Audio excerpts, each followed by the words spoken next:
I moved into my first home when I was 28, thanks to some financial help from my dad. I had been saving up for years, and after renting for so long, finally having a place to call my own felt surreal. The house itself was a charming old place. 2 stories, nice garden out front, and plenty of character. It was in a quiet neighborhood in Pennsylvania, a place that had clearly been well loved over the years. The previous owners were an elderly couple. The husband had passed away some years ago, and the wife had recently died only weeks before I closed on the sale. Their son, Mark, was handling the property sale, and when he handed me the keys, he left behind a few old pieces of furniture, saying they were too worn out to bother moving. One of these items was a dusty old rocking chair that had clearly seen better days. The wood was scratched, the cushion thin and faded. It looked like something out of a horror movie, if I'm being honest. I didn't like it much, so on the second day, I took it out back and put it by the curb for trash pickup. That evening, I went grocery shopping to stock up the kitchen, happy with my little project of settling in. When I got back, though, I noticed the front door was slightly ajar. I knew I'd locked it before leaving, but I chalked it up to having maybe not shut it all the way. Still, it put me on edge. I checked the entire first floor, even the closet in the hallway, but everything looked normal. I went upstairs and found everything in order as well. After making sure everything was locked up tight, I decided to check the basement just in case. I opened the basement door and flicked on the lights, and there it was. That damn rocking chair. It was sitting right in the middle of the basement, as if I'd never moved it. My heart skipped a beat, and I remember just staring at it, thinking, how did it get back in here? I knew I'd left it out by the trash, and there was no way someone would have brought it back inside. Why would they? I tried to shake off the feeling of unease. Maybe I'd brought it down there and just forgot. It seemed unlikely, but I couldn't think of any other explanation. I figured I'd deal with it later and went back upstairs. I made dinner and tried to relax, putting on some music to shake off the strange feeling that had been hovering around me since I'd seen the chair. Later that night, I was cleaning up in the kitchen when I heard a faint creaking noise. It was a slow, rhythmic sound, one I recognized immediately. It was the sound of that rocking chair. The noise was so soft, but I knew it was coming from the basement. I stood there, frozen, my hands still gripping the dish rag. I tried to convince myself it was just the house settling, or maybe a draft, but the sound was unmistakable. It was the steady, haunting creak of wood rocking against wood. Grabbing my flashlight, I mustered up the courage to head down. As I reached the bottom of the stairs, I shone the flashlight around the room, scanning every corner. And then I saw her. Sitting on that old rocking chair was a frail-looking elderly woman, her thin silver hair cascading over her shoulders. She was dressed in a faded pink nightgown, her skin pale and almost translucent. Her eyes, her eyes were fixed on me with a hollow stare that pierced right through me. I backed up slowly, barely able to breathe, my mind racing. She didn't move. She just sat there, watching me with this lifeless intensity, as if she were studying me, or maybe waiting for me to do something. I stumbled back up the stairs, my heart pounding so hard I thought it would burst out of my chest. Once I was out of the basement, I slammed the door shut, locked it, and grabbed my phone to call the police. When they arrived, I was still shaking, barely able to get the words out. They checked every inch of the house, including the basement, but they didn't find anyone. No signs of forced entry, nothing out of place, except for that chair. It was just sitting there, empty and still, like it had been waiting for me all along. After the officers left, I couldn't sleep. I lay in bed, every creak of the house making me jump, every shadow making my skin crawl. The next day, I called Mark, the son of the previous owners, and told him everything that had happened. As I described the woman, the silver hair, the pink nightgown, I could hear his breath hitch on the other end of the line. He was silent for a moment before he spoke, his voice thick with emotion. "That sounds exactly like my mother," he said. "She spent the last few years of her life in that rocking chair after my father passed. She was very attached to it." That night, Mark came over to the house, and we went down to the basement together. He took one last look at the chair, his expression a mixture of sadness and something I couldn't quite read. Then, he carried it out to his truck, thanking me softly before he left. You'd think that would be the end of it, but I still couldn't shake the feeling that something was wrong. I kept the basement door locked from then on, only going down there when I absolutely had to. For months, every time I did, I felt as though I was being watched. It got so bad that I started avoiding the basement entirely, even though I had to go down there to do laundry. The hairs on the back of my neck would stand up, and I'd feel this cold, heavy presence, like someone was right behind me. I managed to stick it out in that house for about a year and a half, but I never really felt at ease. Eventually, I couldn't take it anymore. The tension, the paranoia, the memories of that night, I had to get out. I sold the house and moved as far away as I could.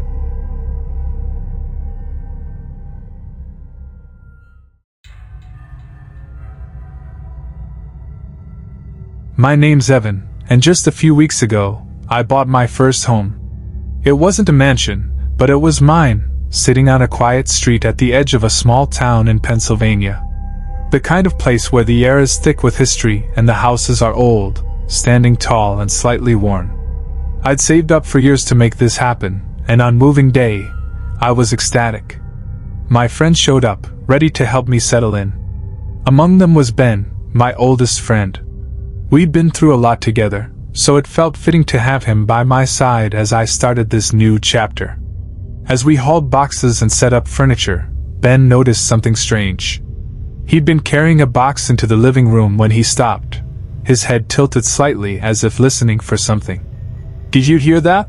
he asked, his face creased with curiosity. "Hear what?" I was distracted, struggling with the legs of my couch.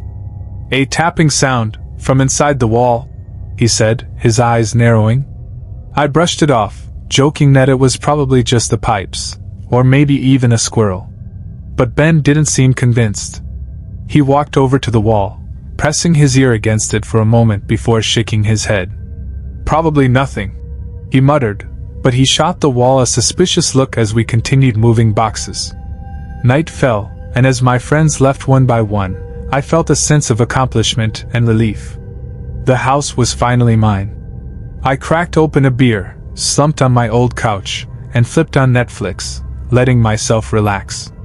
Just as I was getting comfortable, I heard it, a faint, muffled sound, like scratching or tapping. I froze, the beer bottle halfway to my lips, straining my ears to listen. It was subtle, almost like it was coming from above me.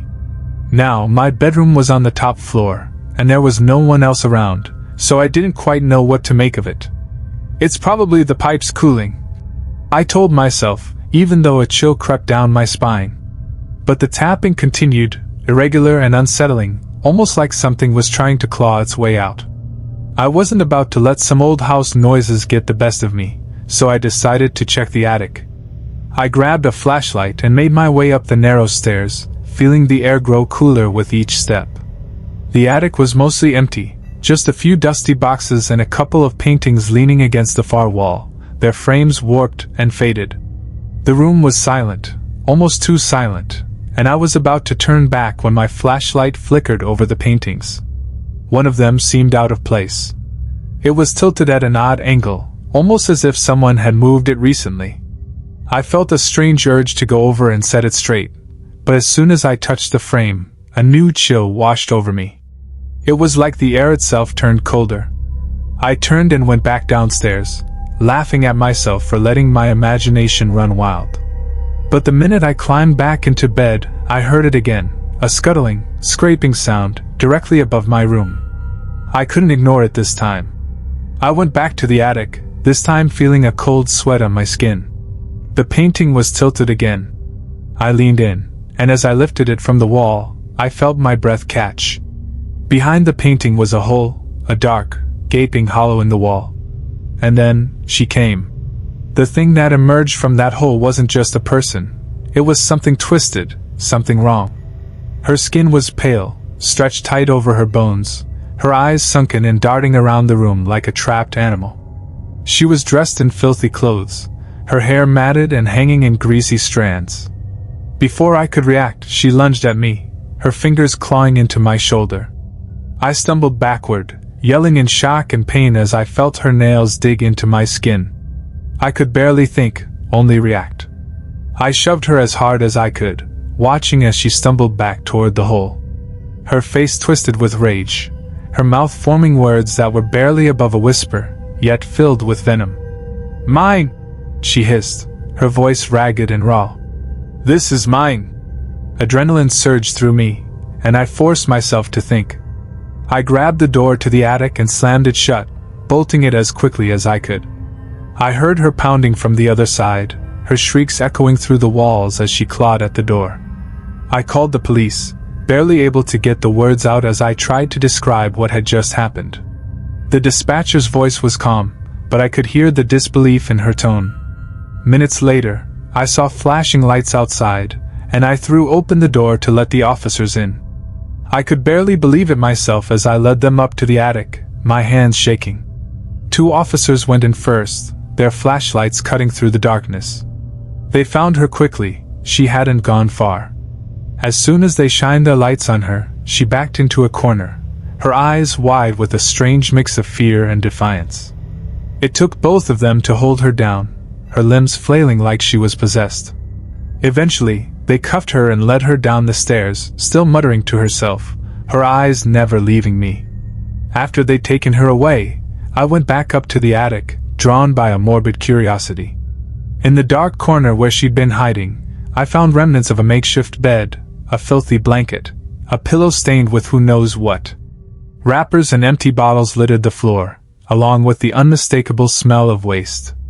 She'd been there for a while, maybe even months, living in the walls, creeping through the house like a phantom.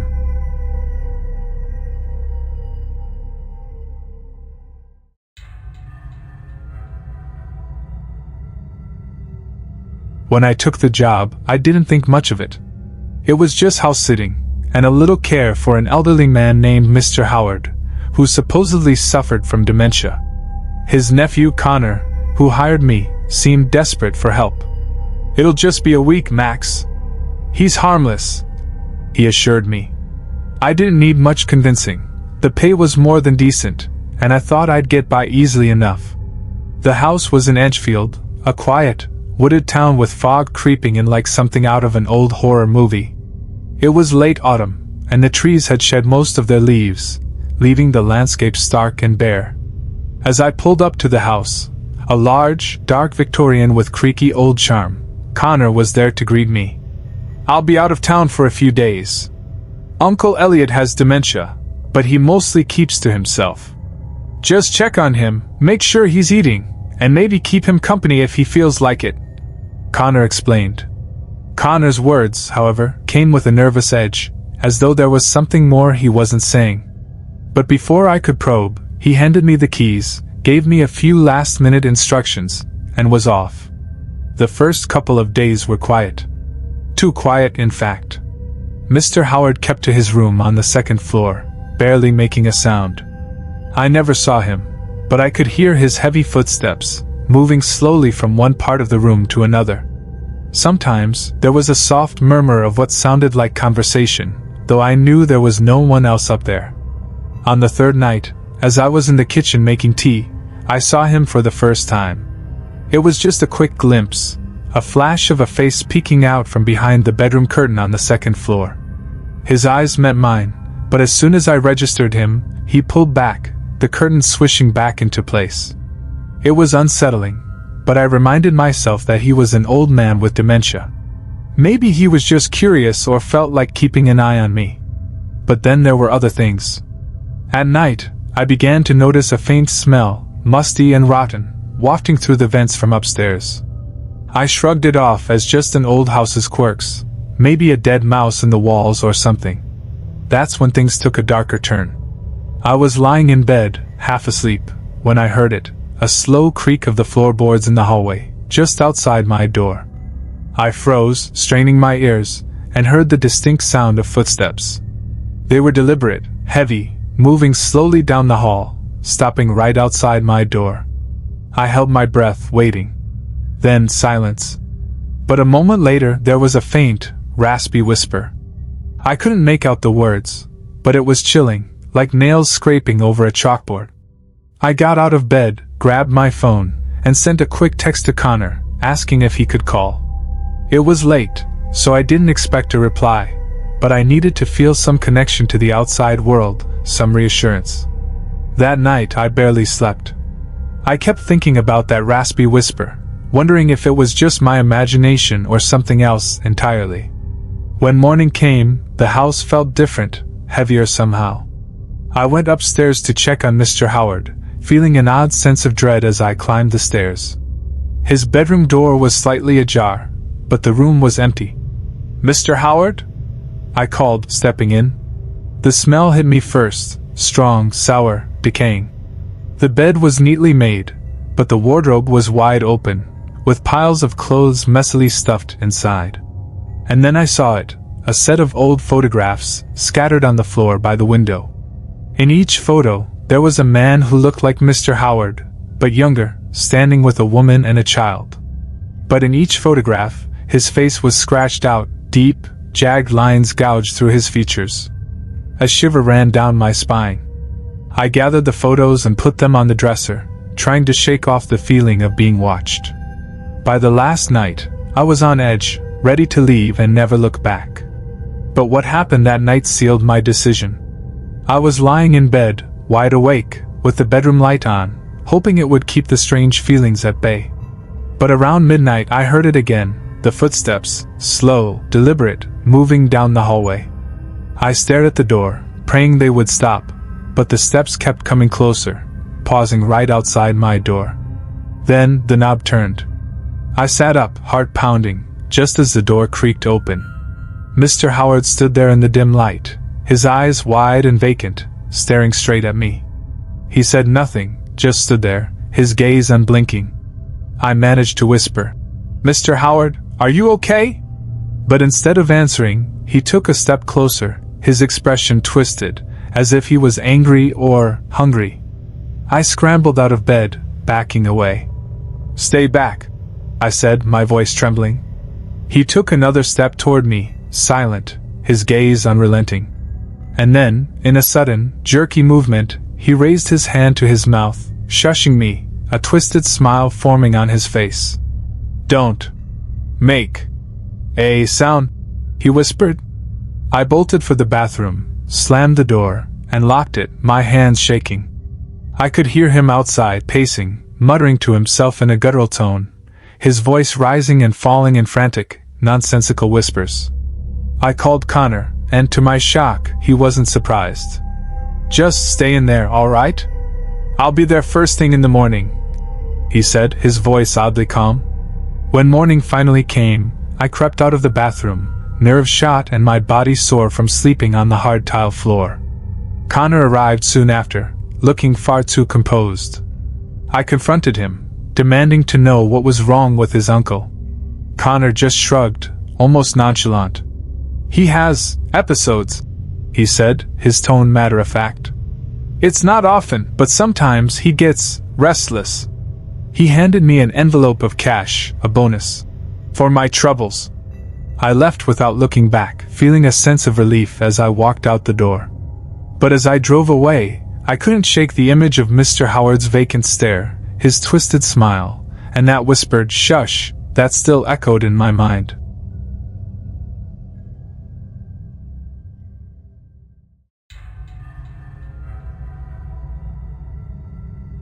Dad was in his early 20s back then, living in a small, quiet town in upstate New York, a place where everyone knew each other, and secrets rarely stayed hidden.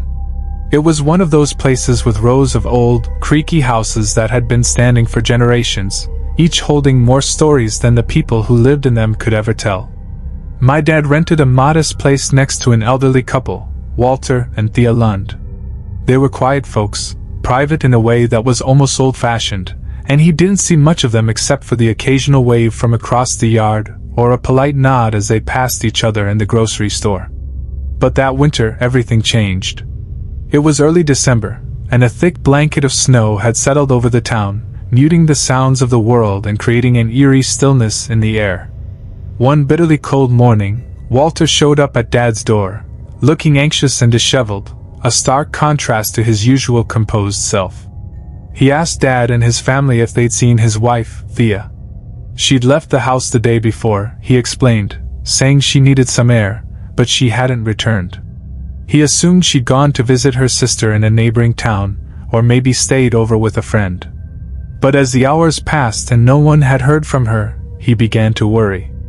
And now, with night falling and the temperature plummeting, his concern had grown into a full-fledged panic. Dad assured Walter that he hadn't seen Thea but promised to keep an eye out for her. Days went by with no sign of her. The townsfolk helped with the search, combing through the woods and nearby streets, but it was as though she'd simply vanished into the freezing night. Walter grew more and more desperate, spending hours each day searching, his face drawn and weary with sleeplessness and worry.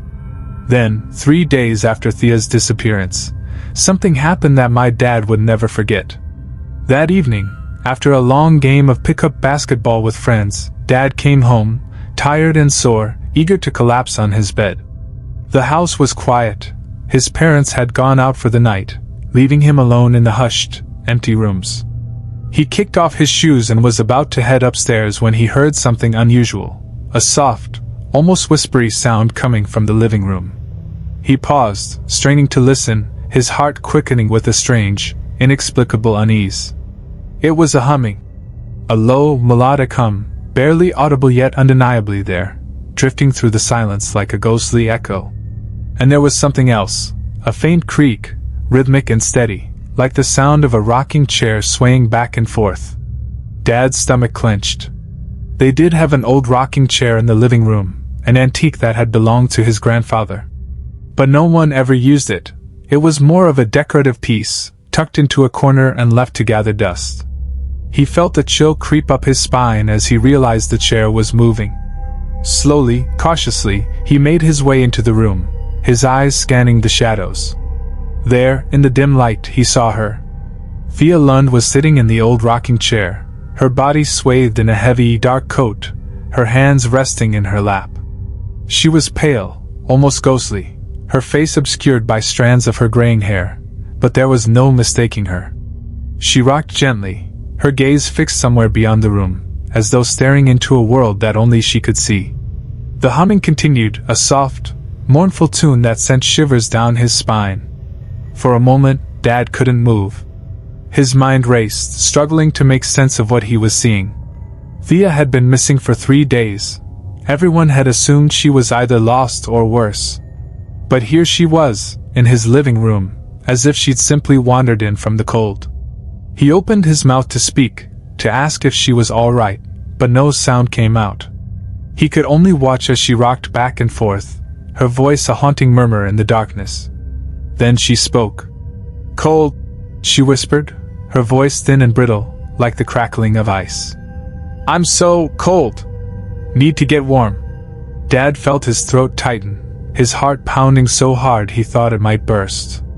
He took a shaky step forward, intending to reach out to her, to offer her a blanket or call for help. But before he could, she turned her head slowly, her eyes meeting his. They were empty, hollow, void of any life or warmth. And in that instant, he knew that whatever was sitting in that chair, it was no longer Thea Lund. Panic surged through him, and without thinking, he bolted from the room, his footsteps echoing in the silent house. He ran out into the snowy night, straight to Walter's house, his breath coming in gasps, his words tumbling out in a frantic, incoherent rush. He told Walter that Thea was in his living room, that she needed help, that she was something unnatural. Walter, though bewildered and shaken, didn't hesitate. Together, they hurried back to Dad's house, trudging through the snow, their breaths misting in the frigid air. Dad pushed open the front door, his heart hammering with a mixture of dread and hope. But when they stepped into the living room, the chair was empty. There was no sign of Thea. Only the faint scent of something cold and stale, like earth and decay, lingered in the air. Walter searched every corner of the room, calling her name, his voice cracking with desperation. But it was as though she'd never been there, as though she'd vanished into thin air. The following day, the town awoke to grim news. Thea Lund's body had been found in the basement of her own house, hidden beneath a pile of old blankets and crates. According to the coroner, she had been dead for at least 3 days, possibly longer. They suspected she had fallen, hitting her head on the way down, and the cold had done the rest. But that wasn't the worst part. Thea's body was found in a seated position, her hands resting in her lap, just as my father had seen her in the rocking chair. Dad never talked about that night again. He never told anyone what he'd seen, not even Walter, who went to his grave believing that his wife had died alone and unnoticed in the dark, musty basement. But I could tell that the experience had changed him, left him with a fear that he could never quite shake. Even now, years later, whenever he sees an old rocking chair, he'll give it a wide berth, as though afraid that one day he might look down and see Thea Lund's hollow eyes staring back at him from the shadows.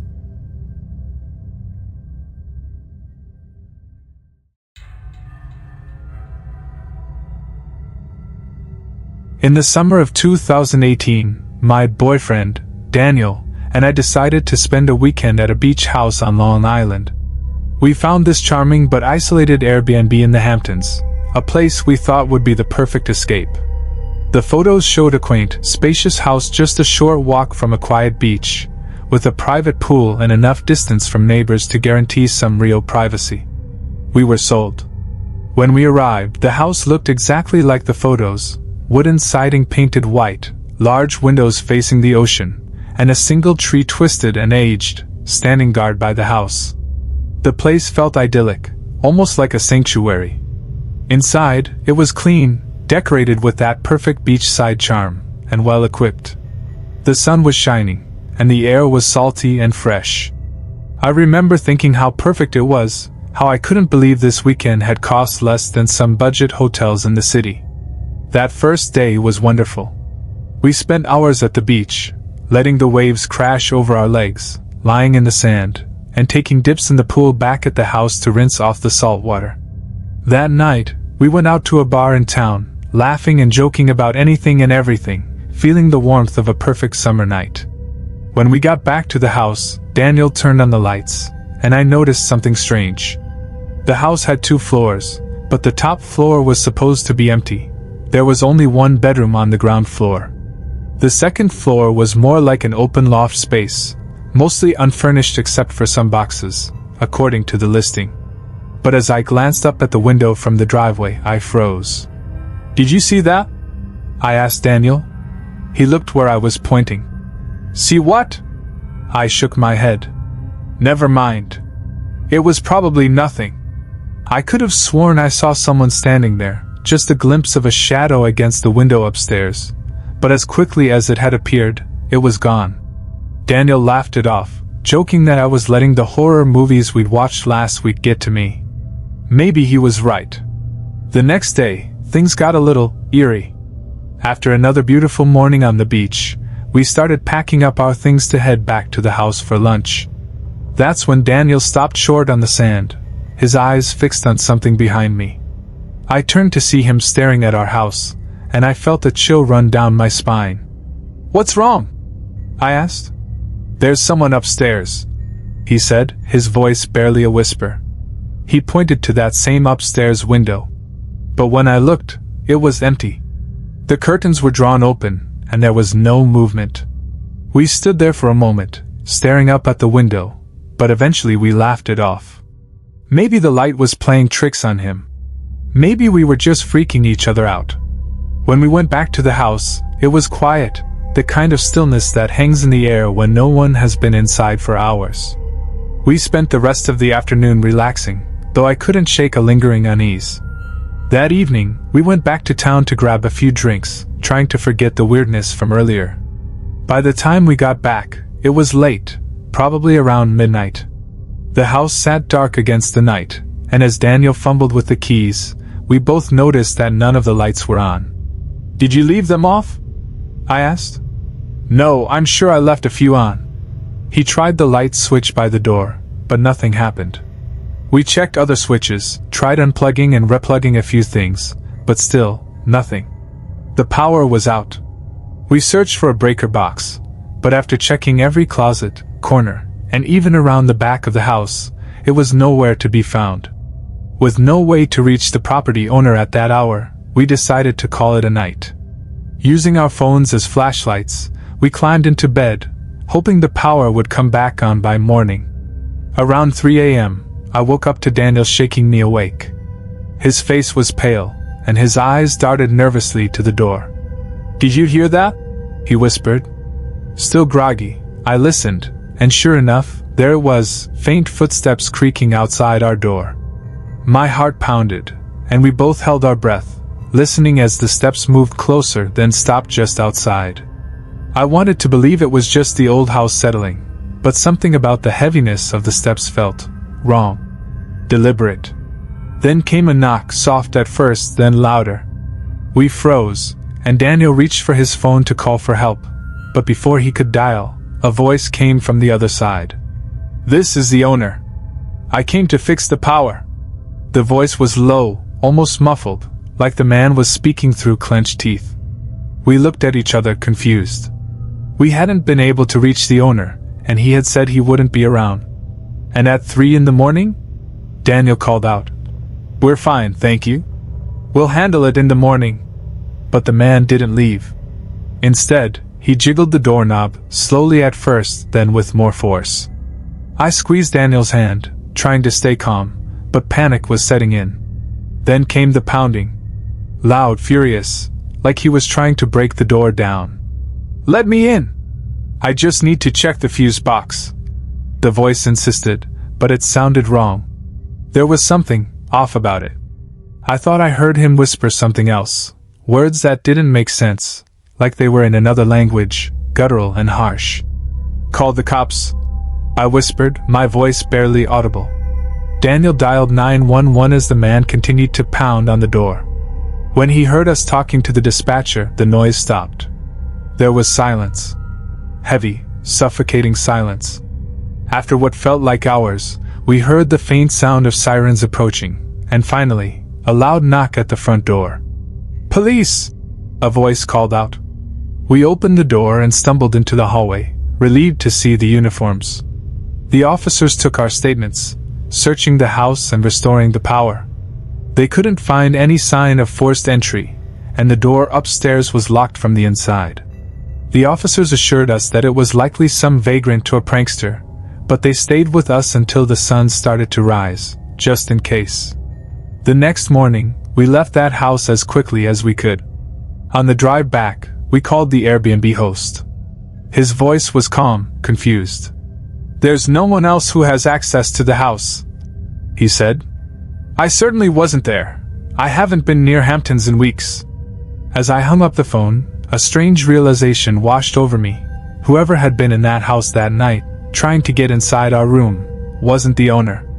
And he had known that house, had known exactly how to keep the power off, how to disappear without a trace. To this day, I can't shake the feeling that there was something lurking in that house, watching us. It's just an empty, abandoned beach house now, listed as unavailable for years. Every now and then, though, I check the listing, wondering if anyone else has felt that same chill in the middle of the night, hearing those footsteps on the other side of the door.